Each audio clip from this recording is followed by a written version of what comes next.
കലാമുദി വാരികയിൽ ഞാനൊരു cover story എഴുതിയിരുന്നു ഈ റപ്പായിയെക്കുറിച്ച്. കുംഭകുരിശായ റപ്പായി എന്നായിരുന്നു അത് ആ സംഭവം. അതായത് അദ്ദേഹത്തിൻ്റെ ഏറ്റവും വലിയൊരു പ്രത്യേകത എന്താ വെച്ചാൽ ഒരുപാട് കഴിക്കും. ഒരു ഒരു ഒരു വരിക്കച്ചക്ക പ്ലാവിലൊക്കെ അദ്ദേഹം കയറി ഇരുന്ന് കഴിഞ്ഞാൽ ഒരു വരിക്കച്ചക്ക തന്നെ അതിൻ്റെ ശിഖരത്തിൽ ഇരുന്നുകൊണ്ട് തന്നെ തിന്ന് തീർക്കുന്ന രീതിയായിരുന്നു അദ്ദേഹത്തിൻ്റെത്. മാത്രമല്ല അവിടെ അന്ന് അദ്ദേഹം ജീവിച്ചിരുന്ന കാലത്ത് ഏറ്റവും വലിയ നേട്ടം എന്ന് വെച്ചാൽ ചിലർക്കൊക്കെ പ്രതികാരം ചെയ്യാൻ ഇദ്ദേഹത്തിന് ഉപയോഗിക്കുമായിരുന്നു. ഒരു ഒരു ഒരു ഹോട്ടലിൻ്റെ കാര്യം അദ്ദേഹം എന്നോട് പറഞ്ഞെനിക്ക് ഓർമ്മയുണ്ട്. ആ ഹോട്ടലുകാരനും കോളേജിലെ കുട്ടികളും തമ്മിൽ വഴക്കുണ്ടായി. അപ്പോൾ ഹോട്ടലുകാരനെ മര്യാദ പഠിപ്പിക്കാൻ വേണ്ടി കുട്ടികൾ ഇയാളെ വിളിച്ചുകൊണ്ട് വന്നു, റപ്പായി വിളിച്ചുകൊണ്ട് വന്നു. റപ്പായി ചോദിച്ചു ഇവിടെ ഊണിന് എത്രയാണ് വിലയെന്ന് ഹോട്ടലിൻ്റെ മാനേജരോട് ചോദിച്ചു. പറഞ്ഞു 150 രൂപയാണ്. 150 രൂപയാണ്. നിറച്ച് ഭക്ഷണം കഴിക്കാൻ കിട്ടുമോ അതോ കുറച്ചേ തരുമോ? നിറച്ച് തരും, ഒരാൾക്ക് നിറച്ച് തരുമല്ലോ എന്ന് പറഞ്ഞു. റപ്പായി അകത്തോട്ട് കയറിയിരുന്നു. കുട്ടികൾ ദൂരെ നിന്ന് ഇത് കാണുകയായിരുന്നു. അപ്പോൾ ഒരു തൊട്ടിയിൽ സാമ്പാർ കൊണ്ടുവച്ചു.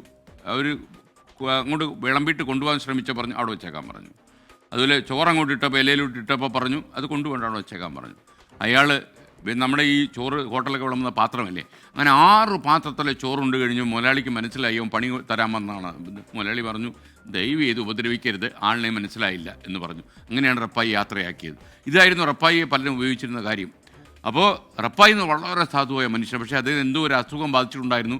അതുകൊണ്ട് അദ്ദേഹം എത്ര കഴിച്ചു കഴിഞ്ഞാലും അദ്ദേഹത്തിന് വിശപ്പ് മാറില്ല. വിശപ്പ് മാറാത്ത ഒരു മനുഷ്യനാണ്. അതുകൊണ്ടാണ് ഞാൻ കുംഭകുരിശായ റപ്പായി എന്ന കവർ സ്റ്റോറിക്ക് പേരിടാൻ കാരണം.